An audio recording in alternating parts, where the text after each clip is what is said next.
وظیفہ، بچے پیدا نہیں ہو رہے اس کا وظیفہ چاہیے، روزی میں برکت اس کا وظیفہ چاہیے، ہاں بہت سارے ٹینشن ہیں، وسوسے آتے ہیں اس کا وظیفہ چاہیے، بیماری نہ آئے اس کا وظیفہ چاہیے۔ کسی نے آپ کو خط میں القاب لکھا، حضرت علامہ مولانا حافظ و قاری احمد رضا خان صاحب، اس میں حافظ و قاری کا بھی لقب لگا دیا۔ دوسرے ہوں تو پھیل جائیں گے کہ جتنے لقب فری میں ملے اچھا ہی ہے۔ اعلیٰ حضرت نے دیکھا کہ میں حافظ ہوں نہیں اور لوگ مجھے حافظ سمجھ رہے ہیں۔ یہ شعبان کی آخری تاریخ تھی شاید، دوسرے دن سے رمضان شروع ہو رہا تھا۔ آپ نے اس خط والے کے گمان کے مطابق اپنے آپ کو اتارنے کے لیے عزم کر لیا کہ اس کے خط کا جواب بعد میں لکھوں گا، حافظ قرآن پہلے بنوں گا، کیونکہ اس نے حافظ کہا ہے مجھے، حافظ قرآن کہا۔ تو اعلیٰ حضرت کا معمول یہ تھا کہ روزانہ رمضان میں فجر سے لے کر کے شام تک ایک پارہ یاد کرتے تھے اور تراویح میں ایک پارہ سنا دیتے تھے، یہاں تک کہ 29ویں رمضان کو یا 27 کو آپ مکمل ایک مہینے کے اندر حافظ قرآن ہو گئے، ایک مہینے کے اندر حافظ قرآن، ہاں ایک مہینے میں وہ حافظ قرآن ہو گئے۔ قرآن کا یہ معجزہ ہے، اللہ تبارک و تعالیٰ وہ جس کے سینے میں چاہے اس کو عطا فرماتے۔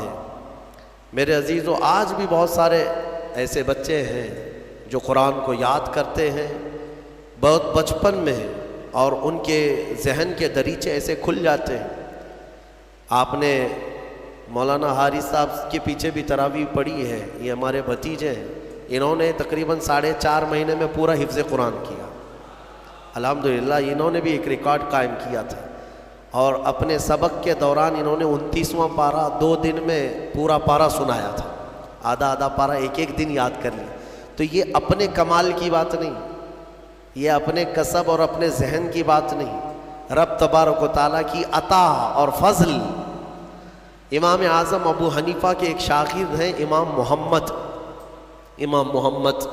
یہ چھوٹی عمر میں امام اعظم کے پاس پڑھنے کے لیے آئے، داڑھی نہیں تھی، چھوٹے تھے، تو امام اعظم ابو حنیفہ رحمۃ اللہ علیہ کے پاس بڑے بڑے ان کے جو شاگرد تھے، علماء تھے، محدثین بیٹھتے تھے، اس میں ایک چھوٹی عمر کا لڑکا آیا ہے، تو امام اعظم نے ان کو ٹال دیا کہ جاؤ بات، لیکن شوق اتنا تھا امام محمد کا کہ وہ ہٹنے کو تیار نہیں تھے۔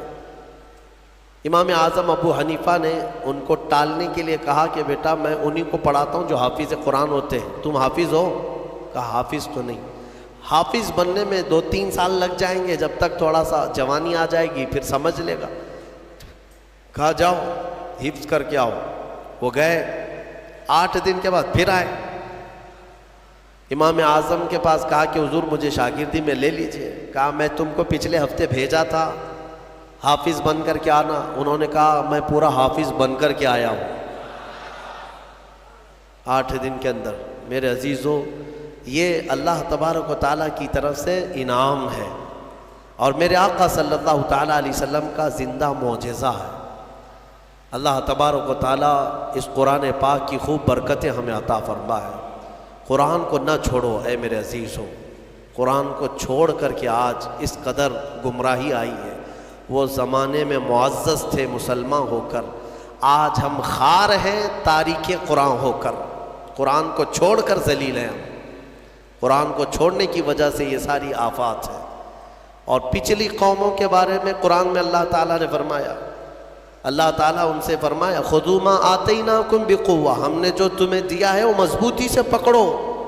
یعنی یہودیوں کو تورات دی گئی تھی، بنی اسرائیل کو زبور دی گئی تھی، اور ہر ایک امت کو یہ کہا گیا ہے کہ مضبوطی سے یہ کتاب تھامے رہو۔ جو اللہ کی کتاب اتری ہے یہ صرف اور صرف جھاڑ پھونک کے لیے نہیں ہے، یہ تمہاری پوری زندگی کا دستور آیا ہے۔ ہاں کل کیا ہونے والا ہے یہ قرآن میں پڑھو، یہ بے خبر نجومی تمہیں کیا بتائیں گے؟ قرآن عظیم تمہاری زندگی کا پورا دستور العین ہے۔ اس کو چھوڑ کر کے ہم ادھر ادھر کی آج ٹھوکروں پر مجبور ہو چکے ہیں۔ میرے عزیز و حیرت ہے ہماری قوم کو، طوطے کے پاس جا کر کے اپنا بھوش پوچھتے ہیں، چٹھی نکال کر کے کہ میرا بھوش کیا ہونے والا ہے؟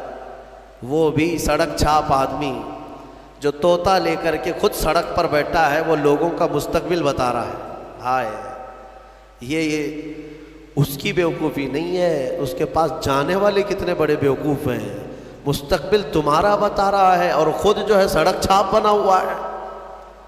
ہاں، ساری دنیا کے مستقبل بھوشیوانی کر رہا ہے، لکیریں پڑھ رہا ہے، اور خود کی لکیر شاید پوری مٹی ہوئی ہے۔ عقل ہے یا نہیں ہے؟ جو لوگ اس طرح کی جگہ پر جاتے ہیں، میرے آقا صلی اللہ علیہ وسلم نے فرمایا من اتا بکاہن فقد کفر بما انزل علی محمد، جو کسی کاہن جوتش کے پاس گیا، میرے آقا فرماتے ہیں اس نے محمد کا انکار کر دیا صلی اللہ علیہ وسلم۔ محمد صلی اللہ علیہ وسلم پر جو کچھ اتارا گیا ہے اس کا اس نے انکار کر دیا۔ کیوں جاتے ہو؟ قرآن تمہارے پاس سب سے بہتر کتاب ہے، قرآن عظیم، ساری چیزیں تمہارے پاس۔ اللہ تعالیٰ نے فرمایا وَلَا رَطْبٍ وَلَا يَابِسٍ إِلَّا فِي كِتَابٍ مُبِينٍ، کوئی خشکی اور کوئی تری کی بات ایسی نہیں ہے جو ہم نے قرآن میں بیان نہ کیا ہو، سب ہے قرآن میں۔ اور جو جس طرح سے اس سے فائدہ اٹھائے گا وہ اس کے ظرف کی بات ہے۔ میرے عزیزو، کم سے کم آج اتنا تو کرو کہ تلاوت تو کثرت سے شروع کر دو۔ حدیث میں ملتا ہے کہ اگر لوگ آتے ہیں ہمارے پاس وظیفے، اس کا وظیفہ، بچے پیدا نہیں ہو رہے اس کا وظیفہ چاہیے، روزی میں برکت اس کا وظیفہ چاہیے، ہاں بہت سارے ٹینشن ہیں، وسوسے آتے ہیں اس کا وظیفہ چاہیے، بیماری نہ آئے اس کا وظیفہ چاہیے۔ وظیفے انہی سب کے چکروں میں پڑے ہوئے۔ حالانکہ حدیث میں ہے کہ قرآن کی تلاوت تمہیں سارے ذکر سے بے نیاز کر دے گی۔ اگر قرآن کی تلاوت میں کوئی بندہ مصروف ہے، اس کے بارے میں فرمایا کہ اگر اس کو دعا کرنے کا وقت نہیں ملا، دعا کرنے کا وقت نہیں ملا اور وہ قرآن کی تلاوت میں مصروف ہے، تو فرمایا کہ مولا تعالیٰ اس کو سارے لوگوں کی دعا کے برابر عطا فرمائے گا۔ وہ بندہ رحمان کا کلام پڑھ رہا ہے، دعا کرنے کا اگر اسے وقت نہ ملا تو بھی مولا اس سے راضی ہے۔ میرے عزیزو، قرآن پڑھنے کے آداب میں بھی آج میں دیکھتا ہوں تو لوگوں کو کھجلی ہونے لگی، ادھر ادھر پینتیاں بدلنے لگے۔ قرآن پاک پڑھتے وقت تمہارے اندر رقت طاری ہو تو سمجھ لینا ایمان بھر گیا ہے۔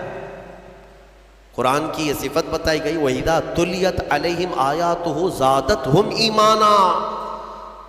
یہ کون لوگ ہیں؟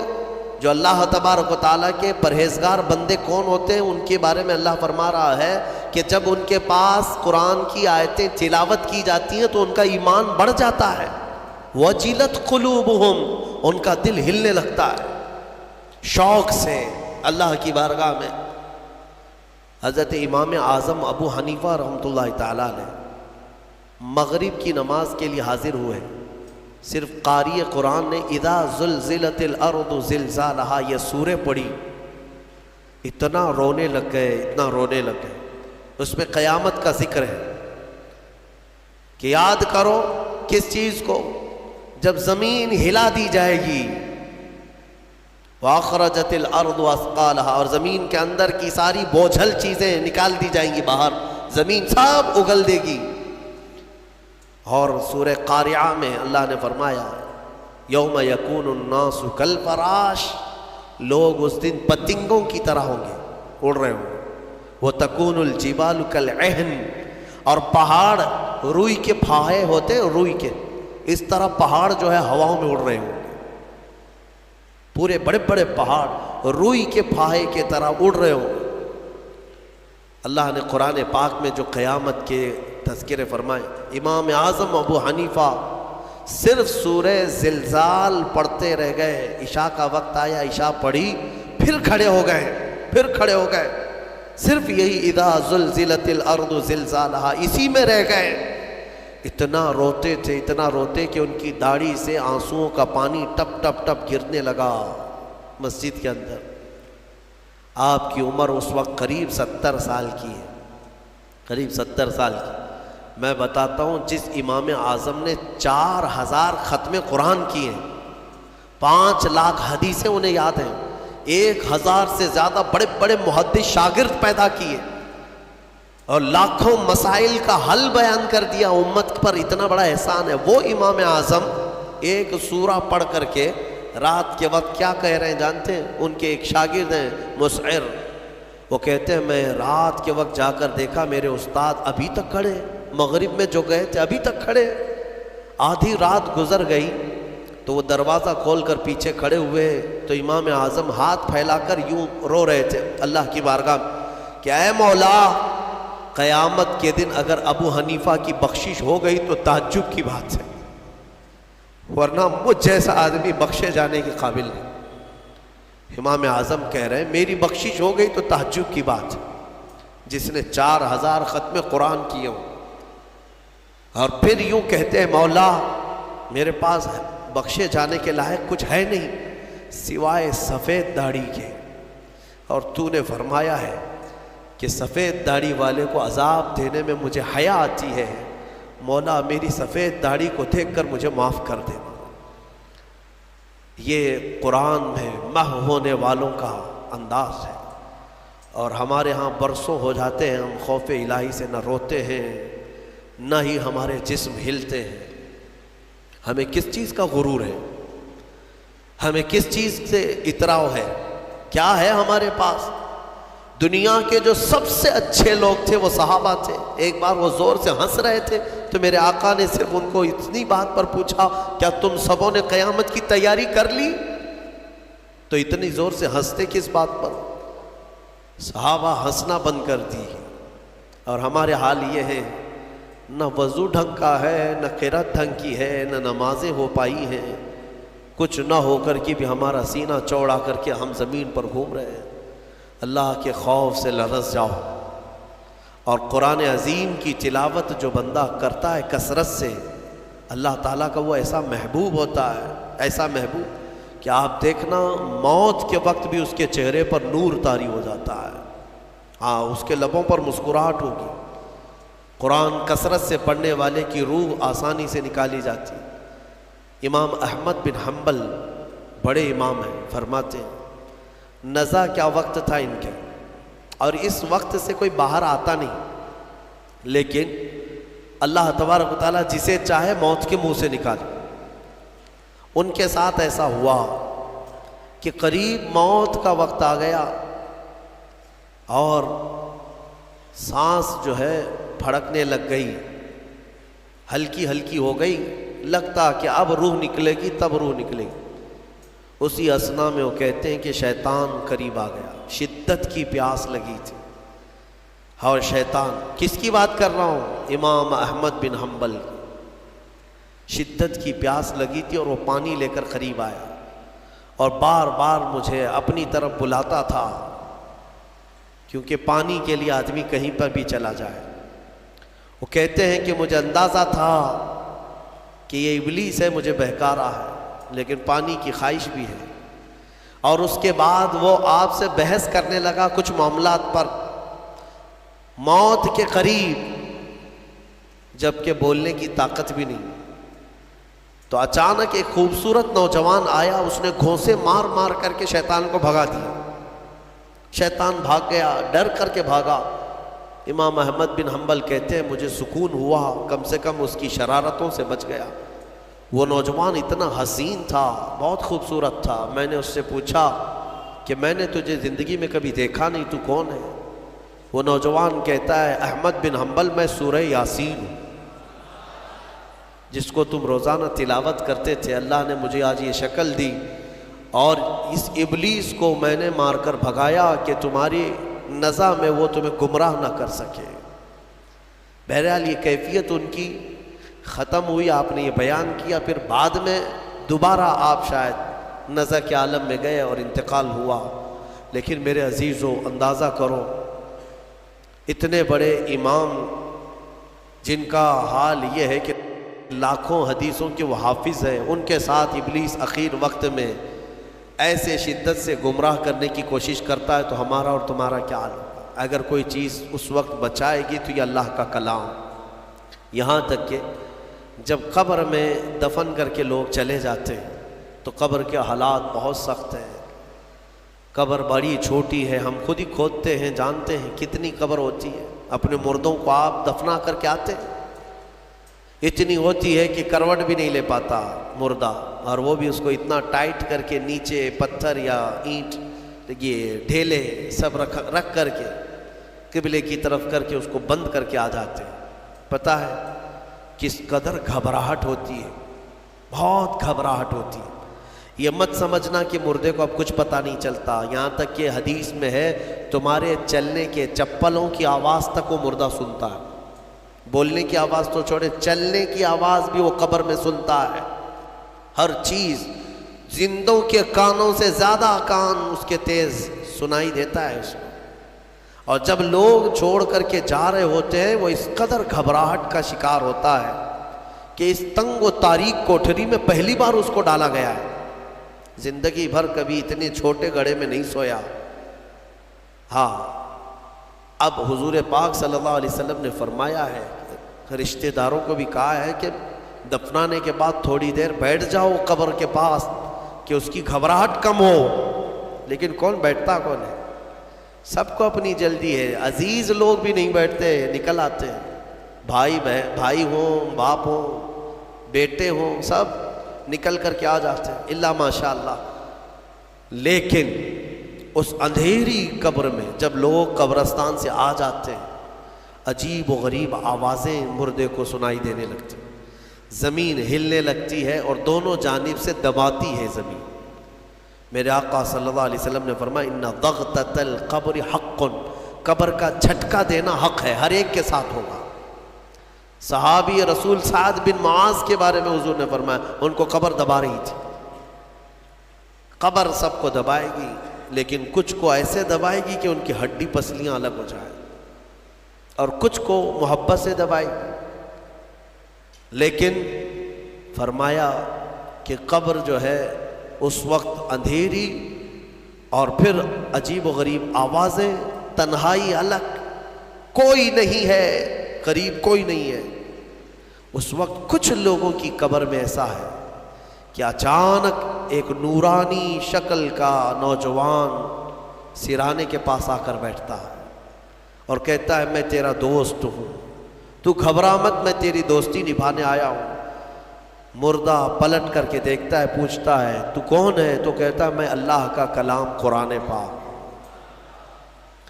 قرآن مقدس رفیق بن کر، انیس بن کر قبر میں آتا ہے۔ میرے عزیزوں، اس قرآن سے محبت کرو، اس قرآن سے محبت کرو۔ مجھے افسوس ہوتا ہے رمضان میں بھی کچھ لوگ ایسے ہیں جو قرآن سننا نہیں چاہتے، ان کو سال میں ایک بار ہی تو موقع ملتا ہے، ان موقعوں کو بھی گنوا دیتے ہیں، بازاروں کی زینت بنے رہتے۔ بازار کتنے بازار کرو گے، کتنے، سال بھر تو بازار کھلا ہے، کیا یہ تراویح پھر رمضان کے بعد ملنے والی ہے؟ ضائع کر دیتے ہیں۔ ایک تو تم حافظ قرآن ہو نہیں، قرآن گھر میں پڑھتے نہیں، ایک حافظ تمہارے ہاں آ گیا سنانے کے لیے اللہ کا کلام، اس کے لیے بھی پیچھے بھاگ جا رہے ہو، تو گویا کہ تم قرآن کے ساتھ بہت ناانصافی کر رہے ہو، قرآن کو پیٹھ پیچھے ڈال چکے، اس کے حقوق نہیں ادا کرتے۔ گھروں میں جا کر کے دیکھو تو بہت اونچے طاق پر اس کو رکھ دیا ہے۔ قرآن پر تو اتنی دھول جمع ہوتی ہے کہ اتنی دھول نہ فریج پر نہ ٹی وی پر، ٹی وی اور فریج اور واشنگ مشین تو روز صاف ہو جاتے ہیں، قرآن پاک پر ہاتھ بھی نہیں لگتا۔ کیوں قرآن کے ساتھ یہ دوہرا سلوک ہے؟ یہی تو ہے میرے عزیزوں، درس قرآن اگر ہم نے نہ بھلایا ہوتا، یہ زمانے نے زمانہ نہ دکھایا ہوتا۔ شاعر نے بہت اچھے انداز میں کہا، درس قرآن کو اگر ہم نے نہ بھلایا ہوتا، یہ زمانے نے زمانہ نہ دکھایا ہوتا۔ یہ سارے ہمارے اندر ہے۔ اٹھو، آج بھی تمہارے پاس وقت ہے، قرآن کو پڑھو، سیکھو۔ اور میں کہتا ہوں آج کے دور کے مسلمان، سخت پکڑ ہوگی تمہارے پاس یہ عذر بھی نہیں ہے کہ اللہ کی بارگاہ میں کہیں گے کہ مولا پڑھانے والا کوئی تھا نہیں، سیکھنے کا کوئی ذریعہ تھا نہیں۔ آج تمہارے ہر ایک کے ہاتھ میں موبائل ہے، قرآن ہے، سینکڑوں قاریوں کی قرت ہے۔ انٹرنیٹ صرف گانے سننے کے لیے نہیں، قرآن سیکھنے کے بھی وہاں ذریعے موجود ہیں۔ پورے عالم بننے کے مدرسے چل رہے ہیں آن لائن۔ قرآن پڑھانے والے پڑھا رہے ہیں، لیکن اب عذر تمہارے پاس کچھ بھی نہیں رہے گا۔ کیا کہو گے؟ کیا کہو گے کہ ہمارے ہاں کوئی عالم نہیں تھا، کوئی حافظ نہیں تھا، پڑھنے کا موقع نہیں ملا؟ نہیں، تمہاری سخت پکڑ ہوگی، تمہارے پاس سب تھا، تم نہیں چاہتے تھے قرآن پڑھنا، تم نہیں چاہتے تھے۔ میرے عزیزوں، قرآن کی طرف آ جاؤ۔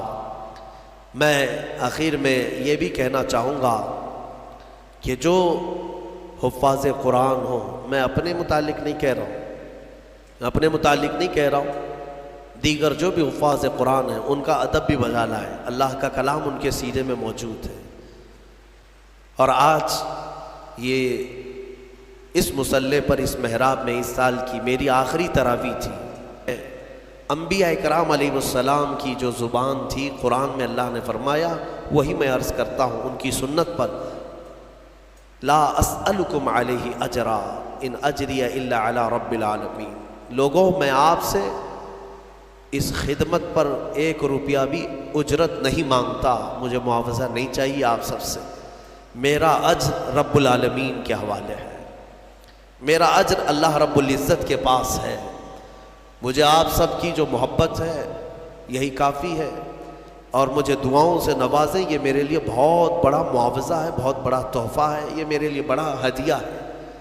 اور یہ محبت ہی تو ہے کہ اتنے گیپ کے بعد دوبارہ اس مصلی پر میں آیا ہوں، اور جو کچھ بھی ہوں میں یہاں تک آپ کے پاس بولنے کے قابل ہوں، یہ میرے والد کی تربیت ہے۔